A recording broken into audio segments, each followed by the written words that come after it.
experience Girl Scouts in Saudi Arabia. And as you can see, I'm not wearing a Girl Scout t-shirt right now. What I'm wearing actually is an Indian shalwa kameez. And what happens with this is, in Saudi you're required to dress conservative, but a lot of the American ladies did not like wearing the abaya, which is the black robe, which I'll show you later on in the presentation. So that's what so we felt more comfortable wearing this to be conservative. So we enjoyed that. Anyway, what I'm going to do is take you through, let's get this onto presentation mode. I'm going to take you through a discussion to answer some questions, because a lot of people always say, what is it like living in Saudi? So I started with where I'm from, why Saudi Arabia, what it was like living in, KSA stands for Kingdom of Saudi Arabia, so you might see me interchange that between Saudi Arabia, and KSA. And then how did Girl Scouts begin in KSA, and what was it Girl Scouts like there? So where am I from? Well, that's a good question, and that's the first thing everybody says, here, where are you from? And I go, well, that is a long question. I'm gonna take this off because this is me. I don't know how they did that. They wear them all day long, especially the Indians, and then they wear the sari, and I don't know how they do it because it's always something I fiddle with. You'll see that too with the Saudis. They tend to take the hijab and fiddle with that too, because that's what they do. Anyway, back to where I'm from. I was born in New York, and then as a child I moved down the coast to Pennsylvania and then to Florida. Then married my husband and went up the coast. I moved to Tennessee and then Massachusetts, and then Saudi Arabia. So the question is, why Saudi Arabia? Well, my husband was really good at his job. He restructured, his job was to restructure companies to make them more efficient. Well, he was so good, he restructured himself out of a job. That was why we moved around. And he had his resume out with headhunters, and the headhunters, we never figured out how they found him, but he gets a phone call and says, would you like to move to Saudi Arabia? Well, that next thing was, where is Saudi Arabia? I mean, I know it was in the Middle East, but you hear so much unrest and concerns and things from here that you're like, Saudi Arabia? So I had to go on the map and find out where Saudi Arabia was.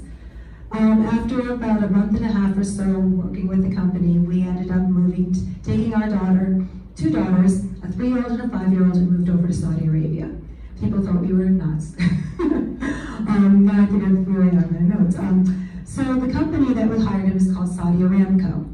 This is a picture of their facility. You can see, let's get the mouse working.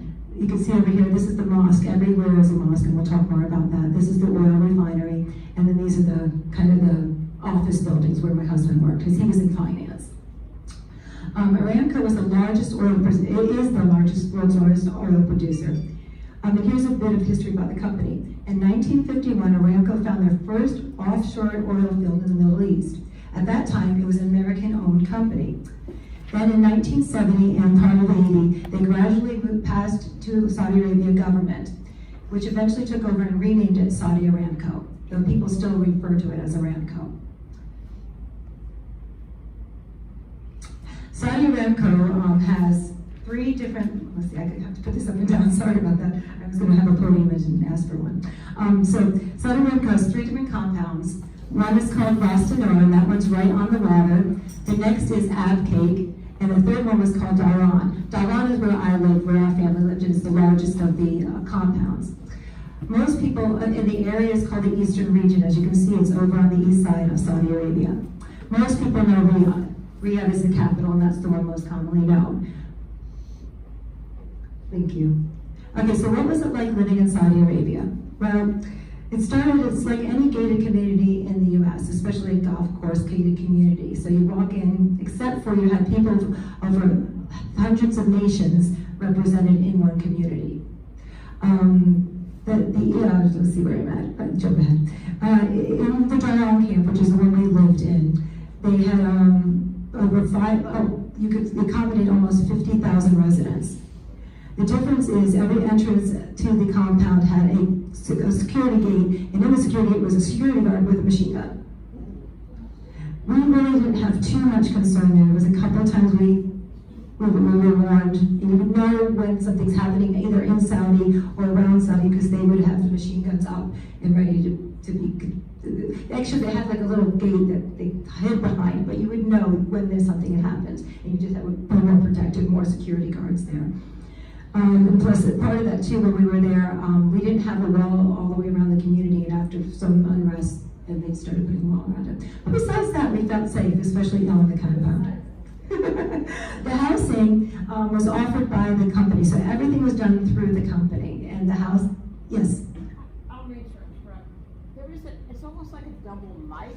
There isn't we're getting a feedback. Okay, if I hold it down here, is that better? Yeah. How about here? Yeah, there isn't Here? like a wire. Can you hear me back there if I do this? Okay. Sorry, I'm putting it too close to my mouth, that's why. Yeah, it was Is almost this- like there was a wireless plus that. No, I don't have the wireless on. Okay, is this better? Okay. I know, I'm nervous, I apologize. All right, so the housing in Saudi Arabia was given to you by the company. You didn't have a choice, you couldn't pick your home. Basically, we found out we were moving to Saudi, we got to chat to some people that lived there, and then they said, this is your home. And so basically, they have different style homes. One was a modular, and that's the one we lived in. This was our modular. And then you also had townhouses. And then they had, I don't have a picture of the ranch style, but this was kind of a view of all of the townhouses together. And so we, in order to change houses, which was the challenge, you could change a house, but you had got points. Every month you would get 1.5 points, and eventually you could change a house. And it depended on your grade code. I didn't get into that. So each company, each person gets a grade code when you're hired by the company, and the grade code decides what money you earn, what points you get, what housing you get. So that was kind of part of it too. So we ended up taking 11 years to get a new home. And we were there a total of 16 years, which is the longest we've ever lived anywhere. Or almost 17 actually. So let's see, did I cover everything here? Yep. So in this picture, here's the abayas that I was talking about. They wear a black robe, I call it a robe, but it's an abaya. And then they have a hijab, which or a shayla, head covering, and then the veil. And as you can see, these are cohabitating. You got somebody in Western wear walking right next to somebody in the Eastern culture. On the compound, we had everything you needed. You really didn't have to go off the compound, but anything less like reading the bubble here. It's kind of the same idea. We needed to leave a bubble too, so we would be able to do that. I'll go more into that in a minute. So this is the picture of our commissary. The commissary is the marketplace, so that was right there. And it had, because there was so many different nationalities, you would have not only the American-based food, but you'd have some from England, some from India, so they'd have a variety of different. The tricky part was if you saw something you liked, you hoarded it. So like if chocolate chips came in, you'd buy 10 or 15 bags of chocolate chips. If you black beans, because a lot of people from Texas, black beans was a big thing that people would hoard, so it was interesting that you didn't know. And then you could ask them to try to bring stuff into the commissary from outside. Sometimes they would, sometimes they wouldn't, you didn't know. Our last year there, we had Thanksgiving, speaking of Thanksgiving coming up, and we had our turkeys. Normally it was a butterball turkey. Well, this last year, for whatever reason, we were handed a commissary bag, which is a plastic bag with a turkey in it. It was pretty much defeathered, but the head was still on. So that was our experience on our last Thanksgiving in Saudi Arabia. So they have other things within the compound. We had another place called the Amajama building. That was pretty much had everything. It had the post office, it had your mailbox, it had photo shops, it had the dry cleaners, the gift shops, and that housing. And that was right next to that commissary building you saw there.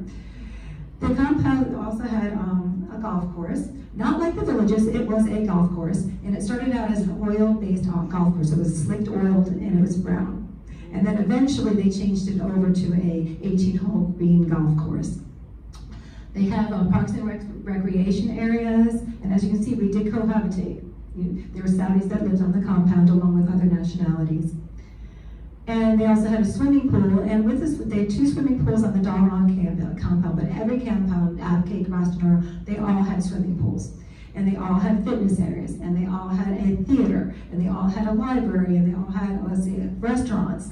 So everything was within that compound. We even had a museum all about the history. There was one, actually at one time, they had everything about the history of Girl Scouts up. So they would change over whatever they were sharing at that time in the museum on the compound. The best part of it was, at the time I was there, ladies could not drive off the compound, but you want to get off the compound. And your husband would do it at that. Most people said they didn't love being your chauffeur, especially the American husbands. They also had drivers, but the company provided a bus. So this was the Aramco bus, and the Aramco bus was an air-conditioning bus. This is the same bus that the children would go to school on, and we'd go off, we'd go to different compounds on it, we would go to the beach all different things with this, being able to have that facility. None of this cost any money. The only thing you paid for was your housing. Your housing you paid monthly and include your utilities. So we would crank the air down to 68 and be able to do that without any problem. We didn't pay for it. It was just 1 cent fee. And they would take that every time out of my husband's paycheck. We also had a medical facility on the compound, and that again, like all that was covered except for, because our insurance, there's just part of it. We had insurance that we would use outside of Saudi, but inside it was all covered within the compound except for the dental, and that they would take out the paycheck. So I never saw a bill. In the pictures here, you have a picture of the schools. Every compound had its school, kindergarten through 9th grade. They'd stop at 9th grade. And there was, like I said, I taught a kindergarten music. That was one of the things I did there. And I would have 20 different nationalities in one music program. So it was pretty incredible. And the picture on the top corner, this one here, that's the dining hall. So that's where everybody would go to eat a lot of times. We had other restaurants that popped up over time, but that was the main, kind of like walking into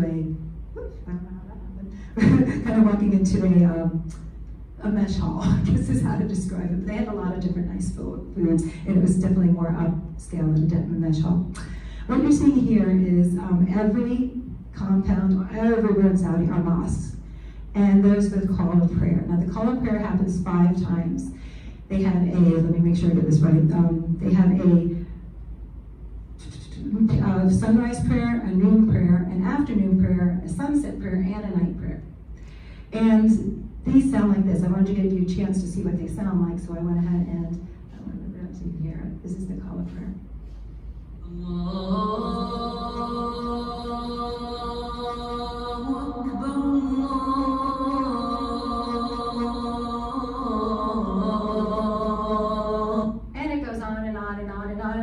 For about 20 minutes. You hear that every day, 5 times a day, out of the loudspeakers, and on the compound there was at least 3 or 4 mosques. So you hear it from this direction, this direction, this direction, this direction. You don't miss the call of prayer. I should say, I don't miss the call of prayer. And also, if you're on the compound, most things stay open.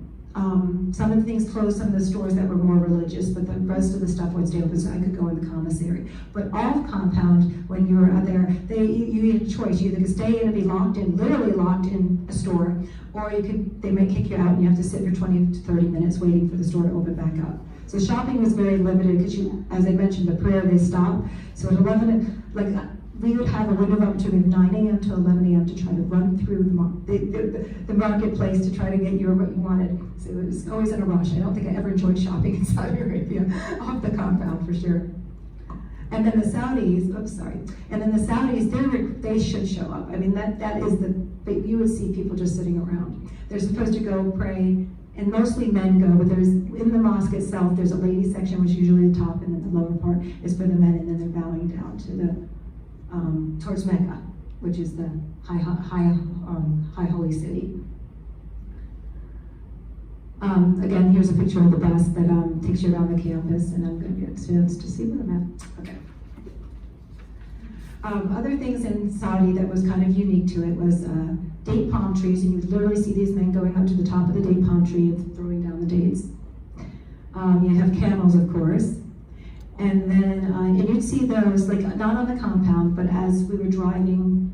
See, the compound was like a little oasis, so it was kind of like walking in the villages. It was an oasis. And within there, that was fine. You walk off, it was desert.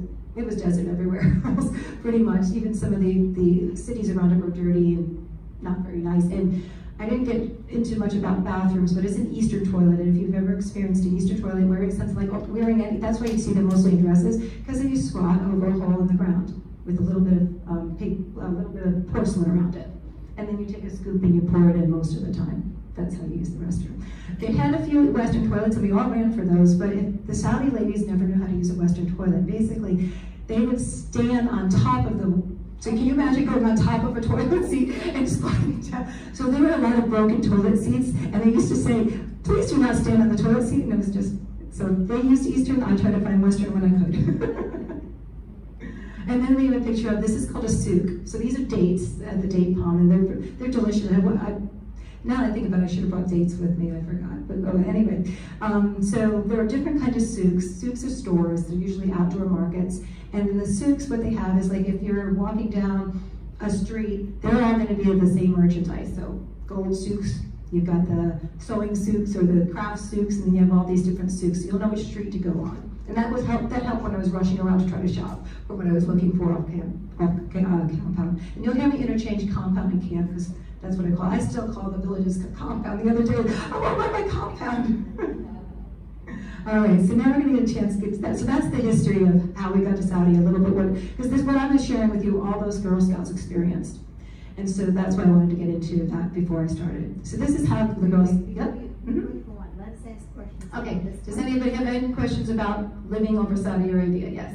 What was the scoop you put in there? That was like a deodorizer? Oh no, it was a bucket of water. And you just took the bucket of water to move down whatever you had done in the...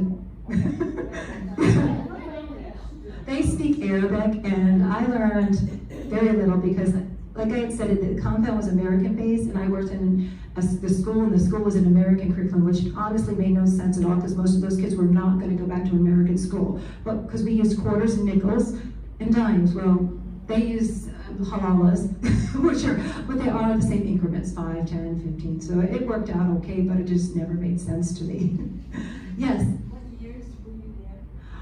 Well, that's a good question. So we moved there in 2001, right before September 11th. So that was an interesting experience. My family was very nervous for us to be, well, yeah, my parents were nervous when we told them we were going there, but yeah. And then we were there too on 2017. Yes? How many people were in the compound? Well, like I said, it accommodates over 50,000 at that time. I don't remember how many. The compound basically had a main camp and the hills. That's what they called it too. And it covered a good, I mean, it took me 20 minutes, 10 minutes in a car to get from end to end, 20 minutes bike riding, and then about 40 walking. When they had the swimming pool, what did the Saudi women wear? That's a good question too. So the swimming pool, the Saudi women don't usually go in the pool. First of all, they have never learned to swim, most of them. And they do have their abayas on, usually sitting watching their children, who can wear bathing suits, not bikinis. You'll see them in one of those full-length bathing suits with the full arms for the girls. The men could get away without, of course, anything. But the ladies, yeah. And my daughters, so I did skip a part. No, I didn't. We'll get into it later. There's a part about it, but my daughters would come back and wear bikinis, and I'd fight them every time. Because I'll explain what I mean by coming back. But any other questions before we get to Girl Scouts? Yes. Was there other, like compounds, other houses of worship or faith? Good question too. Okay, so because it was American-based at the beginning, they allowed us to continue doing faith underground. So basically, the schools in their gymnasiums would hold. I was in a non-denominational one, which really was a bunch of different cultures. Africans and Filipinos really knew how to worship. And then they had a Catholic, an Episcopal, and a Mormon. So they did, but it was all on the compound. It was not. If you worshipped off the compound, you were arrested. So you had, that's why it was a good question. We had some friends that were arrested and then usually sent back. That's not enough to cut your head off. What they would cut people's head for was stealing, and usually it wouldn't be Americans. It's very much a class, as I mentioned, a class-based system. So if you're an American and you do something wrong, you just get sent back out. You're out of the country. Another question. So your kids were like what, 3? 3 and 5 when they started. You were there. So they were there like through teenagers. Right. So I'll jump ahead and come back to it when I discussed cadets. But yes. So the grades went from kindergarten through 9th grade. And there were a lot of people, and out of their homes they would do the preschool age. So like I did a preschool music program out of my home, so you could do anything you wanted out of your homes, within reason, as long as they didn't get upset.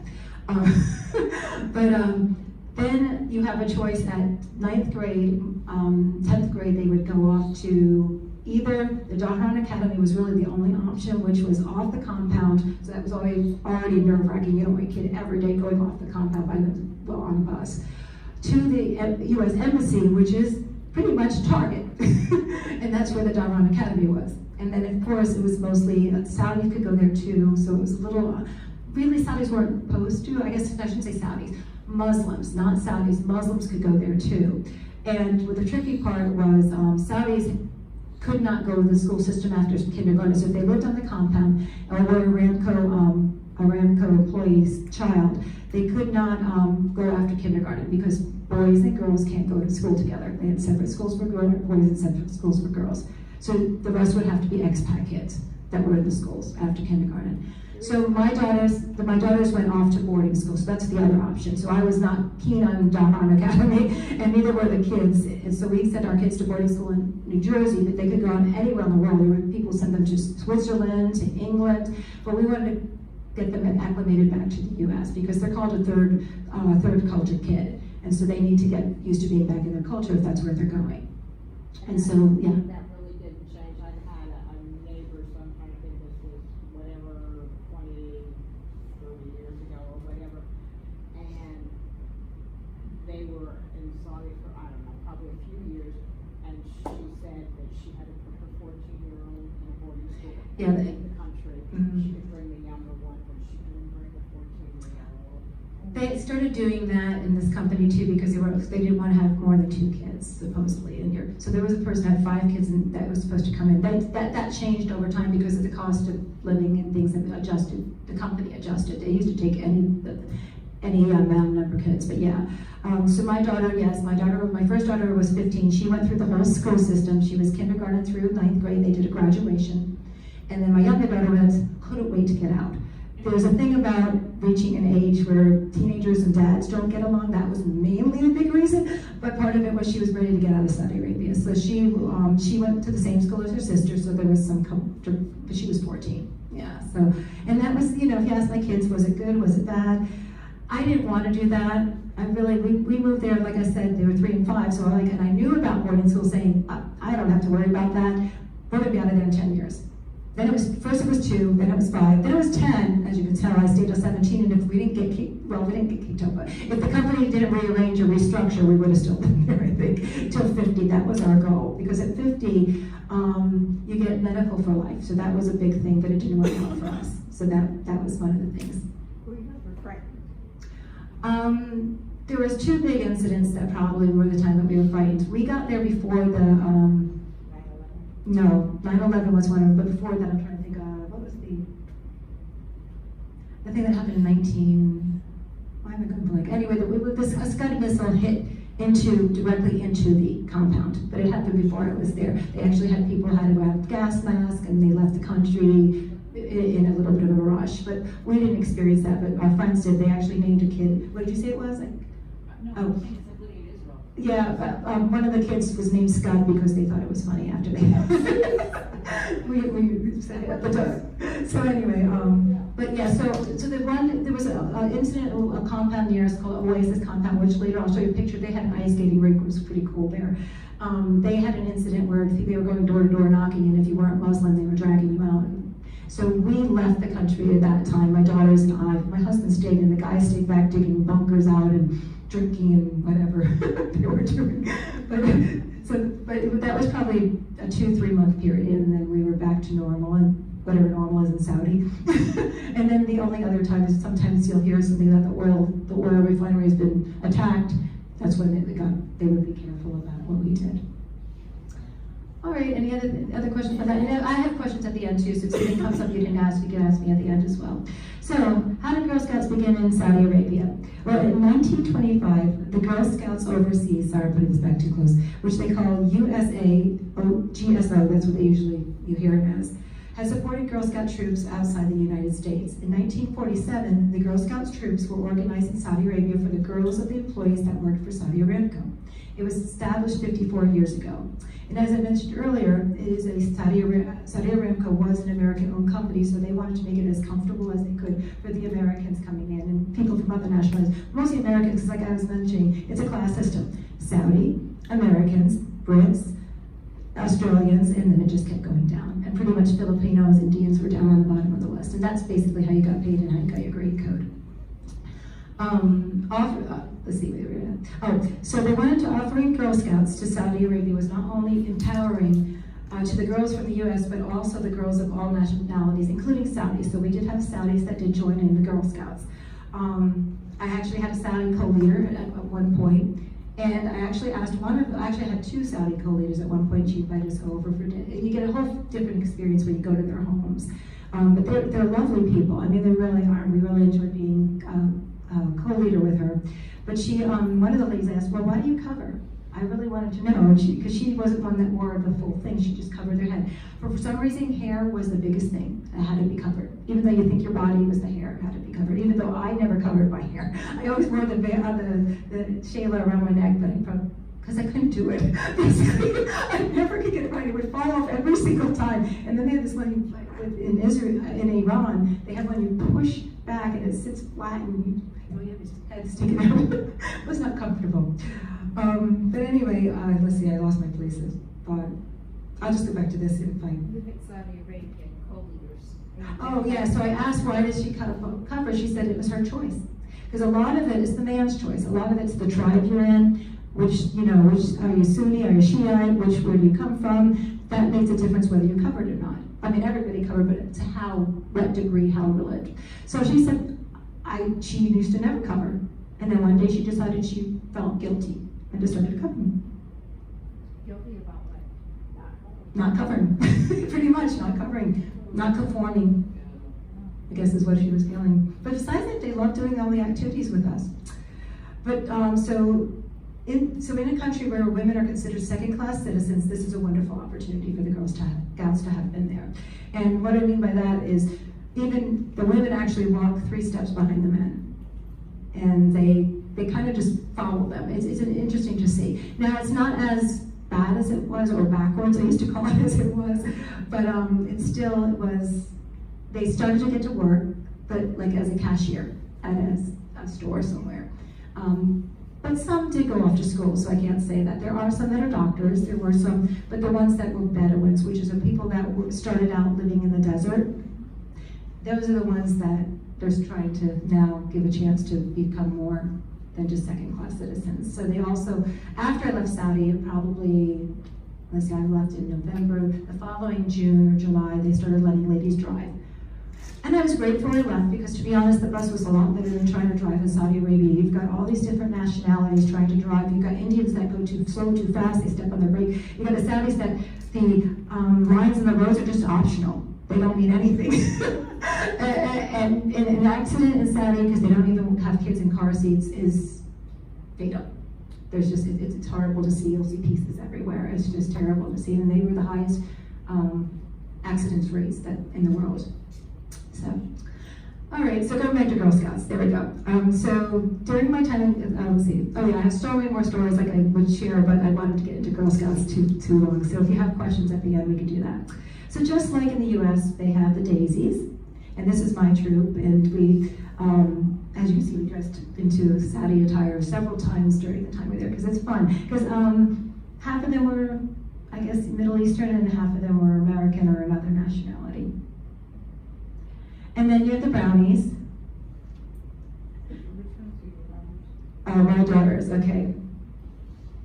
This is my younger one.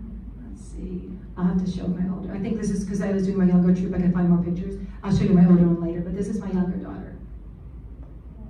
And then, oh, here's my older daughter. This is my older daughter. So then we have the juniors. And they're all holding camels, because I'll tell you more about it, because they had won something, and that's why we put camels on them, but I'll tell you more about that in a minute. And then we have the cadets. And I thought it'd be interesting for you to learn a little bit about more of the cadets. So they have a mission statement: Girl Scouts build girls of courage, confidence, and character who make a world a better place. And these Girl Scouts earned their Silver Award, which you know is the highest honor. So one of them did this cookbook, and I'm going to just read what she wrote about why she chose to do the cookbook. So actually 2 of them did it. The 2 here, this is the leader and her daughter, and because you'll find every leader's daughter was involved. and especially you'll also see that most of the leaders were American, Middle Eastern, or usually not Saudi. They used to think we were babysitting, especially the younger ones. Here's my kids. And we used to say, no, you have to get involved. So it was a challenge at times, but as I mentioned, I did have a Saudi co-leader, so they adjusted some. So the cookbook project, they decided to do, they said they recognize a need for diverse, nutritious recipes for fast-paced lives. They created a digital cookbook of recipes that can be made in less than 45 minutes. The cadets mentioned they chose to use a website because it's environmentally friendly, paperless, and can reach a wide range of audiences. So I thought if you're interested, this is the website, and you can write it down if you want to check it out, or I can send it to Rayanne and she can put it in the minutes. But it's a pretty cool one. Let me see if I can get to it real quick. So it's called Scrumptiously Swift, and it has home, fruits and vegetables. If you click on it, they have ones that you can make. And fattoush, if you want to try fattoush, it's amazing. I love this. This is a salad. It has pita in it, which I can't eat anymore. But anyway, it's really a delicious salad. In fact, the other day we went to a Middle Eastern restaurant. So if you ever want to go to the best Middle Eastern restaurant that's closest to authentic, it's in Orlando, and it's called Jerusalem, which is actually a Palestinian restaurant. Just kind of, yeah. All right, so let me get back to. I can't find that website, Scrumptious. It's scrumptiously.weebly.com. Oh, okay. All right, and then the other one that earned her silver award, she decided to do a library for orphanages in her home country, which was in Colombia.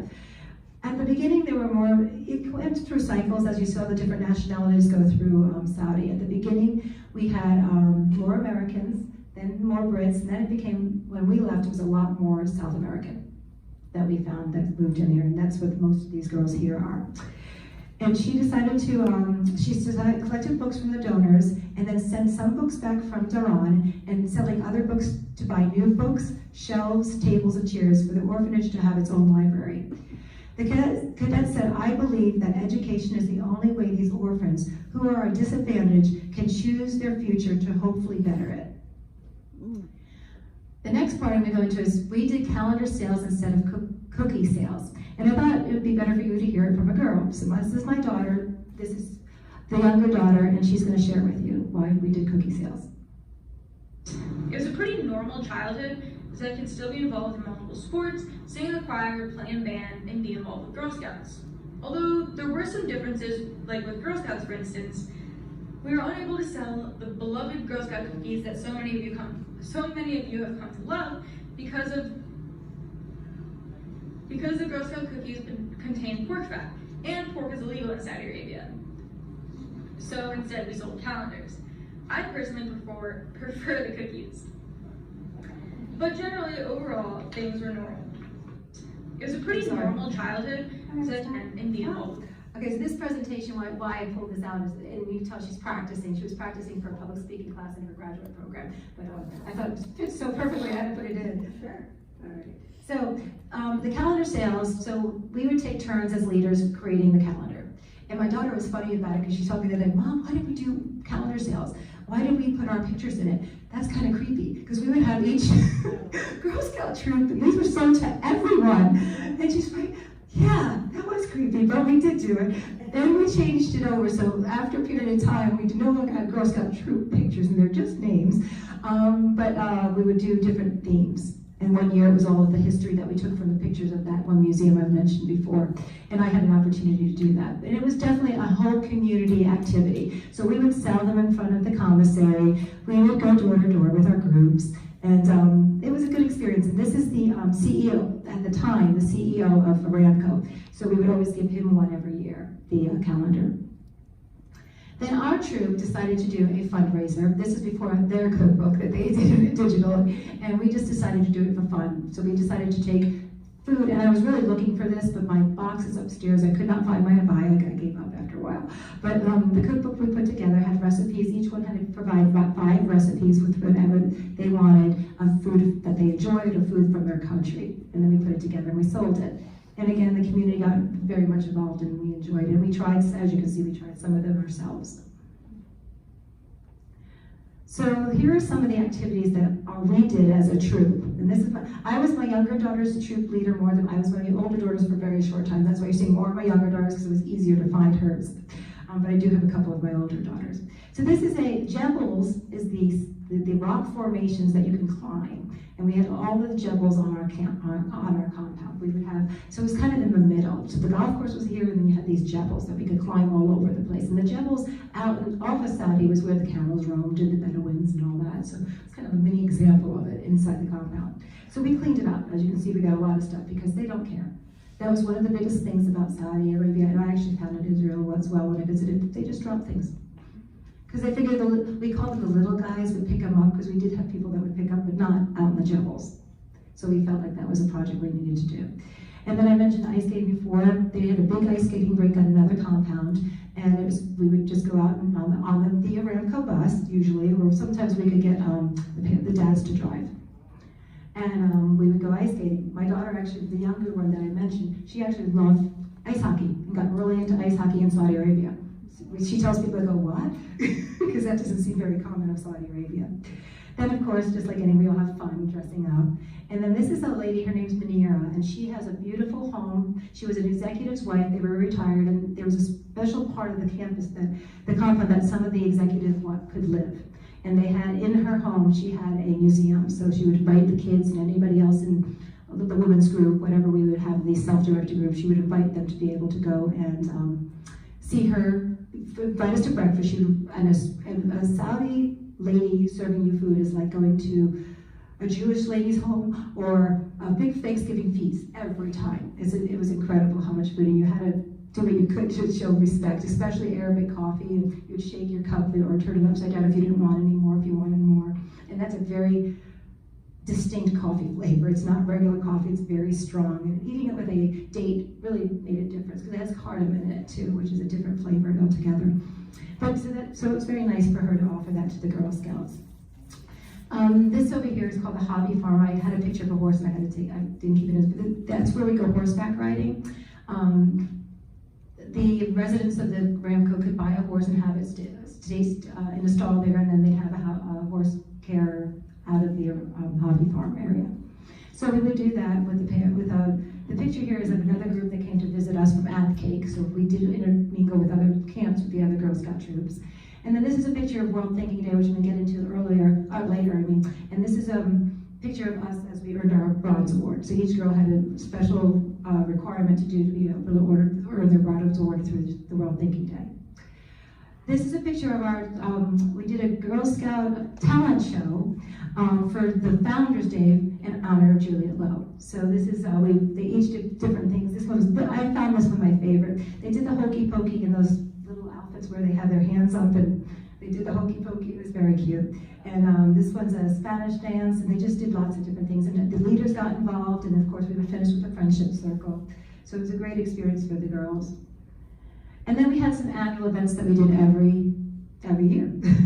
This is the father-daughter dance. Now, just like you're using a room right here in a rec center, we had a multi-purpose room that if we were a self-directed group, so the girls would consider that, we got a room that we could use that was up to 200 people could fit into this room, and then they would set up the tables. So that's when I went to Village, I'm like, woohoo, this is awesome. Because they set up tables, they took down the tables, all we had to do was put up the decorations, so it was awesome. And it was a great bonding time for the dads, for the girls, because they don't always get as much time with them, so we thought that was good. But then the mothers felt left out, so we started doing a mother-daughter dance as well.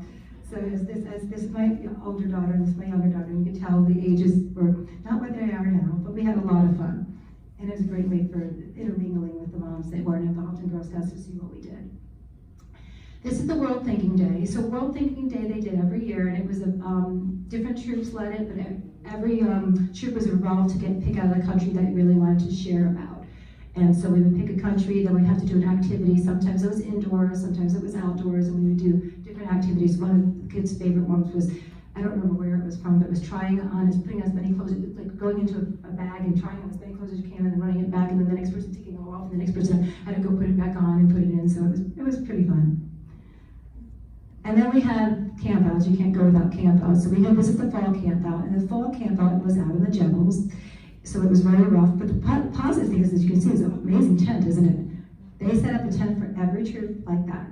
So the company did it for us. They knew the Girl Scouts were having their fall camp out, and they provided what we needed to provide and just getting it set up. And so we were responsible to, of course, cook, set a fire up, do a hike, learn about compasses and other outdoor activities. So we did all of the Girl Scout things there. And then the Boy Scouts had a pit there, a fire pit, that we would always do a dusk hike. All the troops together would go, and they do a dusk hike that we would have to have our flashlights and figuring out how to get there. And we'd have our camp songs and all that, and then we'd have to hike our way back. So it was pretty nice, and it was only for a weekend. So, yeah. Can I ask a question about that? Just curious. So you're in the middle of a desert, okay? The camping and hiking and stuff that, at least I remember, you teach them about the side of the tree, the moss grove. No. Compass. We had compasses. That was a big activity, was compasses. We did that a lot. And this Jebels is on the compound. We didn't go off this was actually on the compound. So it was a weekend, and they also provided us porta potties. So we had porta potties to use, so we didn't have to. Yes, it was a Western, what you know of a porta potty. Actually, it was probably the cleaner porta potties you could imagine, because they were well kept porta potties. So then the fall we did the fall camp out in the Jebels. The spring we did it at the beach. And again, the company set up the tents, which was amazing. They also set up a tent for cooking, so we had a coverage with tables and chairs. And because we're at the beach, we could use their showers and their toilets. So these were all good things. Now the kids didn't love it because they were responsible to clean those. So they had to clean the showers, they had to clean the toilets, and they had to do the dishes, the kitchen duty, the dishes, and the cooking, which was fun. Though they set up, we actually had big grills set up. They also brought for us. So it was very, very spoiled example of a camp. I think this is the one I like to go to. So was that on the Persian Gulf? Yes, this is on the Arabian Peninsula, what's it called? Arabian Sea. Yeah, it's not the Red Sea. The Red Sea's on the other side. So this was the Arabian Sea. Or I'm trying to think. They don't call it Arabian Sea anymore. I'm going blank. But anyway, yeah. So it was a nice time. So this is some of the kids doing some sand stuff. They're kayaking. I love to do crafts, so I had a craft tent that I did activities with the kids, and of course they got to play. And then this is about the size of what would go. So mostly it was brownies and juniors that would go, because the cadets, of course, are not there. Or if they're on spring break, they're not coming back to go camping and camp out. So this is about the size of one of them. And we had different themes every year. Yes? What about the wildlife when they go camping? Now that is kind of funny. They had wild dogs, but not in the camp. The beach, nothing. But the Jebels, yes, there were wild dogs. And we were one year we were singing. Our theme was Australia, and so we were singing and learning about dingoes. And for whatever reason, I was half asleep and I'm yelling, "There's a dingo in here! There's a dingo in here!" And the kids are going, "What?" But no, it was just and the wild dog just literally picked his head and left. But they were also not coyotes. They were wolves, I think. Yeah, they were Saudi wolves. They had big long tails. Not wolves, foxes. They were foxes. And they had these big long bushy tails. So if you had a little dog, there was a chance you could lose your little dog if he was loose. Kind of like the alligators here. All right. Huh? The group of girls that you showed there, how many troops would that be? Well, let's see. I think there were 15 or 20 troops, I think, that came to the Girl Scout camp. Because the fall camp out is just your troop. The Girl Scout camp out, the spring camp out was you were intermingled. So you were when they did the theme, you were in this group of the name of whatever theme they came up with, and that was your tent. So I would say at least 20 to 25 tents were set up. So now I wanted to go into a couple of unique activities that we did that are just only in Saudi Arabia. So this one's a day at the camel farm. We had one of the executives of Saudi Aramco, because like I said, they love the Girl Scouts, they really did. And they love little children. It changes as you become a woman, but they love little children.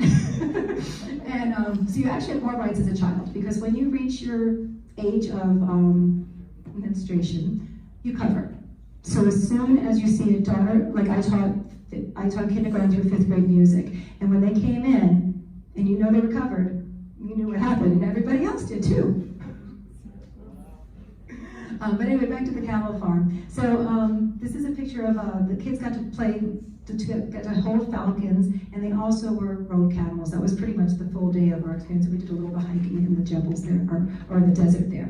And give me a second, because I'm ahead of myself. I didn't turn pages. Okay. anything like that in your town. It was an amazing experience, but I wanted to share about the falcons. So falcons are very prestigious animals. They had been using them for hunting and Bedouin history on the Arabian Peninsula for 10,000 years. In many parts of the world, if someone owns a horse, it's prestigious. Well, the same thing is how the Saudis see falcons. And falconry is the main attraction in Saudi Arabia because it is a tradition.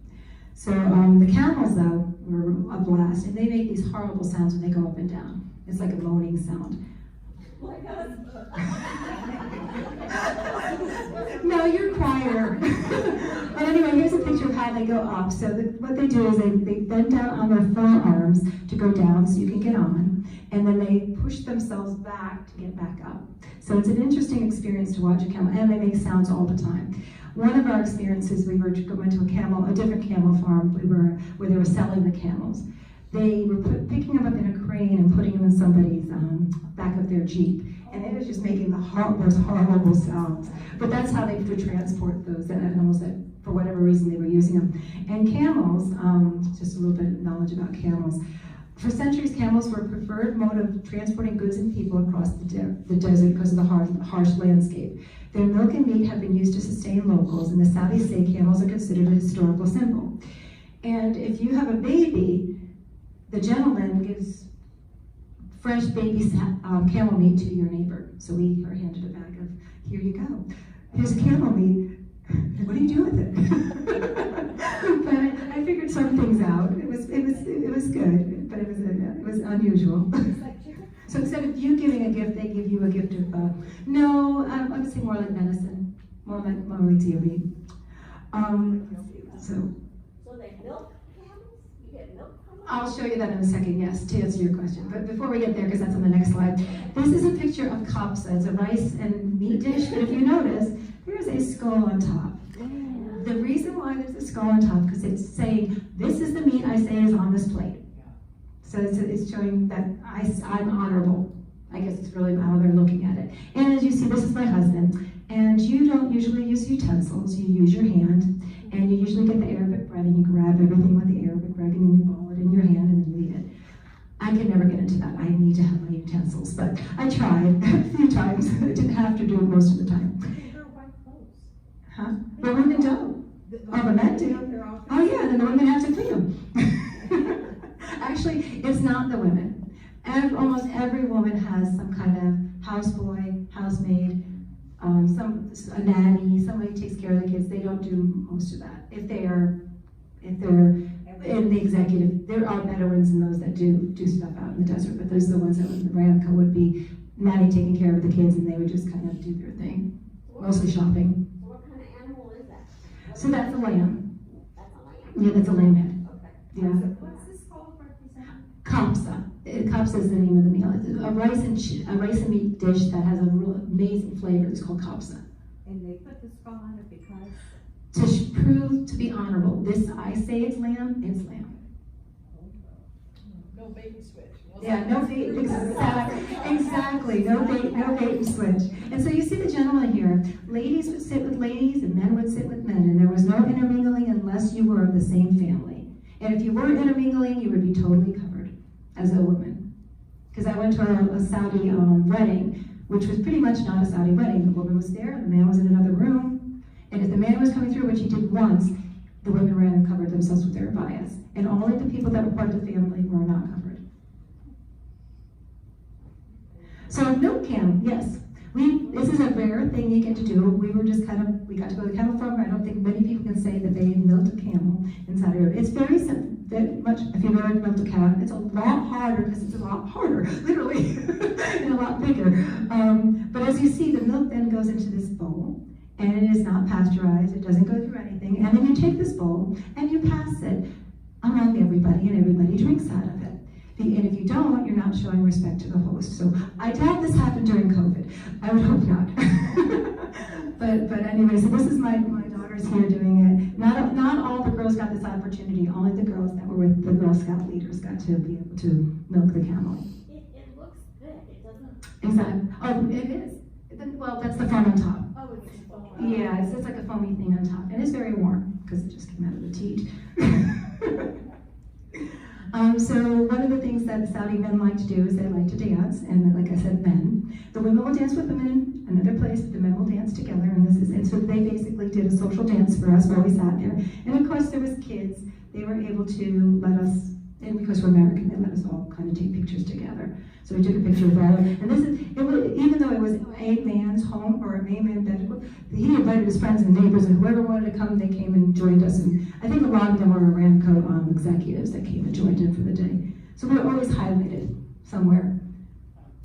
So the next trip, I only have a couple more just to let you know. The next trip, this is called a trip to Sheba. And we were able to go, this is an Aramco flight, so this is the company plane, they let the kids go on. We probably did that twice or 3 times while we lived in. It got harder as more people came in and things changed and company changed, but it was nice to experience the plane, and it was a beautiful plane. And so Sheba is a major crude oil field production site in Saudi Arabia. It was developed by Saudi Aramco, and it's near the Aruba Cali Empty Quarter Desert. And it's known for its red sand. So that's what it's known for. But we didn't go there to see a tour of the oil field. They don't do that. We went there to go sand sledding. Oh. So sand sledding is like snow sledding, but on sand. And yes, you have to climb up those high dunes. So there's 2 ways to do that. Sometimes they have a rope that you can use to get up, or you take your sand sled and you go in and try to get up and not fall backwards. So I wanted to give you a chance to see. This is my husband, and he's going to go down, and you're going to see.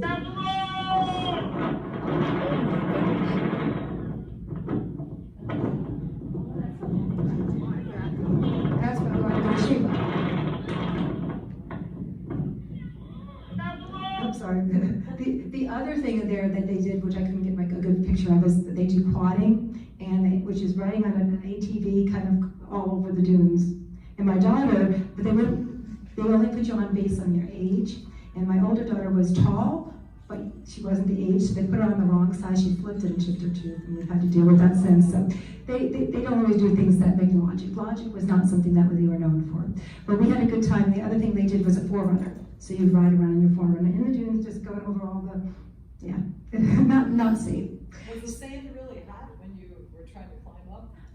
Not during this time. I think this was in January, but it could have been. It can be. And also, if it didn't rain, you wouldn't slide nicely. That was part of our problems. The dunes by us and near the beaches and all that, they weren't as nice as these. That's why to have an opportunity to fly over to do sand sledding in Sheba was a huge thing, and it's not often you get to do that. So this is my older daughter's trip. They did a couple of fun things that I wanted to put in here. They did Rostanora was the other camp, which was also on a beach. So we had 2 beach opportunities. The one that we did the spring camp out, and then the one that was part of Rostanora. And so they did a triathlon where they helped all the gentlemen keep water going. So they would hand water out at water stations all the way along. They got the participants. And then this is we had a social studies teacher who loved doing Indian dances, and so he had all the girls get involved in doing Indian dances and making dream catchers, and did the story about dream catchers. Indian as in Native American. I apologize, Native American, yes. And my older daughter wanted me to share one more story because she felt like it was important to let you know how empowered the Girl Scouts were. Because I told her I was doing this, she said, "Mommy, you tell about this story," because I didn't know as many things about her troop. And she said, "We participated with the Boy Scouts in a first aid competition and we won." So this is the last part of my presentation. One of the other activities we did, it was the 95th anniversary of Girl Scouts. We planted trees. They had an area that needed trees, and so we planted 95 trees. All the troops, not just my troop.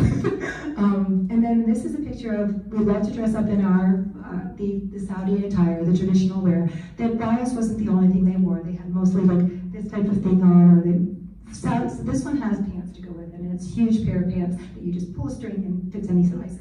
The top part is the one that's a little more challenging, but they also have most of them are just long dresses that are traditional and beautiful and can cost over thousands of dollars. But my daughter's here put a presentation on for the moms, and I thought we'd finish with hearing a Saudi song, the traditional song that they sing. It's called Fi Halawa, and it means I want candy.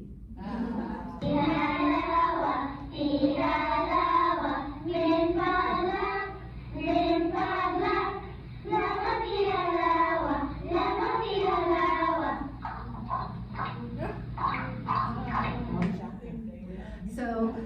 basically it's I want candy, I want candy, yes I do, yes I do. No, you can't have candy, no, you can't have. All right, so any questions? What do you call the outfit that you're wearing? This is a shalwa kameez. Beautiful. Yeah, and then you see a lot of them with saris. That's the one that you see their arms and. Yeah. That's not to me. They could wear that in Saudi because they were from India, but the shalwa kameez is sort of much more conservative. Anything else? Well, thank you very much for your time.